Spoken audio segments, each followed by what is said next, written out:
अगर दुनिया की सबसे खतरनाक दुश्मनियों की बात की जाए तो ईरान और यूनाइटेड स्टेट्स का नाम सबसे ऊपर आता है। लेकिन ये लड़ाई अचानक नहीं शुरू हुई। ये कहानी है राजनीति, पावर, ऑयल और ट्रस्ट के टूटने की। शुरुआत 1953, जब सब बदल गया। 1950 के दशक में ईरान एक बहुत अहम देश था, क्योंकि यहाँ दुनिया के सबसे बड़े ऑयल रिजर्व्स में से एक था। उस समय ईरान के प्रधानमंत्री थे मोहम्मद मोसादेक। उन्होंने एक बोल्ड डिसीजन लिया, ईरान के ऑयल को नेशनलाइज करना। मतलब अब ब्रिटिश और अमेरिकन कंपनियां नहीं, बल्कि खुद ईरान अपने ऑयल को कंट्रोल करेगा। ये फैसला ईरान के लिए सही था, लेकिन अमेरिका और ब्रिटेन के लिए खतरा बन गया, क्योंकि उनका इकोनॉमिक कंट्रोल खत्म हो रहा था। फिर क्या हुआ? 1953 में CIA और ब्रिटिश इंटेलिजेंस ने मिलकर एक सीक्रेट ऑपरेशन किया। सरकार को गिरा दिया गया और मोसादेक को हटाकर एक राजा शाह को सत्ता में बैठा दिया गया, जो अमेरिका का सपोर्टर था। यहीं से ईरान के लोगों को लगा कि उनका देश बाहर से कंट्रोल हो रहा है। अगर आपको भी ऐसी डॉक्यूमेंट्री पसंद है तो लाइक एंड सब्सक्राइब करें। 1979 इस्लामिक रेवोल्यूशन, सब कुछ पलट गया। कई सालों तक शाह की सरकार चली, लेकिन लोगों में गुस्सा बढ़ता गया। उन्हें लगा कि शाह करप्ट है और अमेरिका का पपेट है। फिर 1979 में एक मैसिव रेवोल्यूशन हुआ और सत्ता में आए रुहुल्लाह खुमैनी। उन्होंने ईरान को एक इस्लामिक रिपब्लिक बना दिया और ओपनली अमेरिका के खिलाफ खड़े हो गए। यहीं से रिलेशन पूरी तरह टूट गया। लेकिन असली शॉक तब लगा जब ईरानियन स्टूडेंट्स ने तेहरान में US एम्बेसी पर हमला कर दिया और 52 अमेरिकन्स को हॉस्टेज बना लिया। ये हॉस्टेज क्राइसिस 444 दिन चला। इस घटना ने अमेरिका को डीपली इंसल्ट किया और दोनों देशों के बीच दुश्मनी परमानेंट बन गई। 2000 के बाद न्यूक्लियर प्रोग्राम का डर। समय के साथ ईरान ने अपना न्यूक्लियर प्रोग्राम शुरू किया। ईरान का कहना था ये सिर्फ एनर्जी और रिसर्च के लिए है, लेकिन अमेरिका और उसके एलाइज को शक था कि ईरान सीक्रेटली न्यूक्लियर वेपन्स बना रहा है।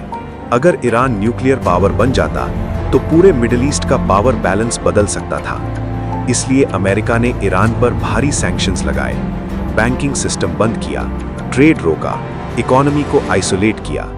ईरान की करेंसी गिर गई, इन्फ्लेशन बढ़ गया और आम जनता पर सीधा असर पड़ा। लेकिन ईरान पीछे नहीं हटा। 2015 में एक बड़ा डिप्लोमेटिक स्टेप लिया गया, जिसे न्यूक्लियर डील कहा गया, JCPOA। इस डील में ईरान ने माना कि वो अपने न्यूक्लियर प्रोग्राम को लिमिट करेगा और बदले में अमेरिका सैंक्शंस हटा देगा। कुछ समय के लिए रिलेशंस इंप्रूव हुए और लगा कि अब ये कॉन्फ्लिक्ट खत्म हो सकता है। लेकिन 2018 में अमेरिका ने अचानक इस डील से बाहर निकलने का फैसला कर लिया। इससे ईरान को लगा कि अमेरिका पर भरोसा नहीं किया जा सकता और यहीं से टेंशन फिर से बढ़ गया। हिडन वॉर, जो दिखती नहीं थी।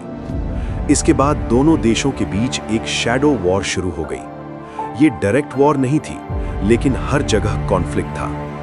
अमेरिका ने साइबर अटैक्स किए, ईरान के न्यूक्लियर साइंटिस्ट्स को टारगेट किया गया और 2020 में अमेरिका ने ईरान के सबसे पावरफुल जनरल कासिम सुलेमानी को मार दिया।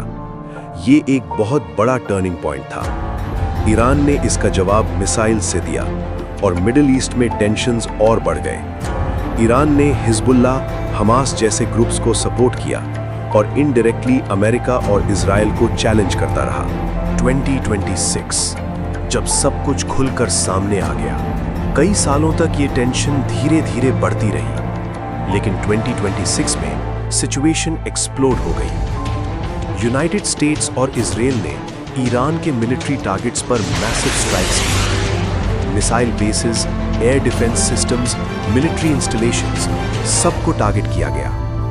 ये अब हिडन वॉर नहीं रही, ये एक ओपन कॉन्फ्लिक्ट बन गया। ईरान का जवाब और ग्लोबल इम्पैक्ट। ईरान ने भी जवाब देने में देर नहीं की। उसने हंड्रेड्स ऑफ मिसाइल्स और ड्रोन्स लॉन्च किए और US बेसेस व रीजनल टारगेट्स को हिट किया।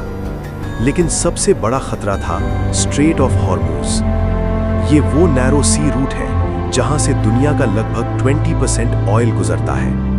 अगर ईरान इसे ब्लॉक कर देता तो पूरी दुनिया में ऑयल क्राइसिस हो सकता था। और यहीं से ये वॉर ग्लोबल कंसर्न बन गया। ऑयल प्राइसेस बढ़ने लगे, स्टॉक मार्केट्स गिरने लगे और कई देशों की इकोनॉमी पर असर पड़ा। आज की स्थिति, प्रेजेंट रियलिटी। आज सिचुएशन ये है कि दोनों साइड्स रेडी हैं एस्केलेट करने के लिए। सीज फायर टॉक्स चल रही हैं, लेकिन ट्रस्ट अभी भी जीरो है। हर कदम पर टेंशन है और कोई भी छोटी गलती इस कॉन्फ्लिक्ट को और बड़ा बना सकती है। फाइनल ट्रूथ, ये लड़ाई सिर्फ मिसाइल्स और बॉम्ब्स की नहीं है। ये लड़ाई है पावर, कंट्रोल और आइडियोलॉजी की। और सबसे बड़ा सच ये है कि ये जंग आज शुरू नहीं हुई। ये 1953 में शुरू हुई थी, जब एक देश ने दूसरे के फैसले में दखल दिया। और आज पूरी दुनिया उसकी कीमत चुका रही है, क्योंकि इतिहास की कुछ गलतियां कभी सुधरती नहीं, बस युद्ध बन जाती हैं।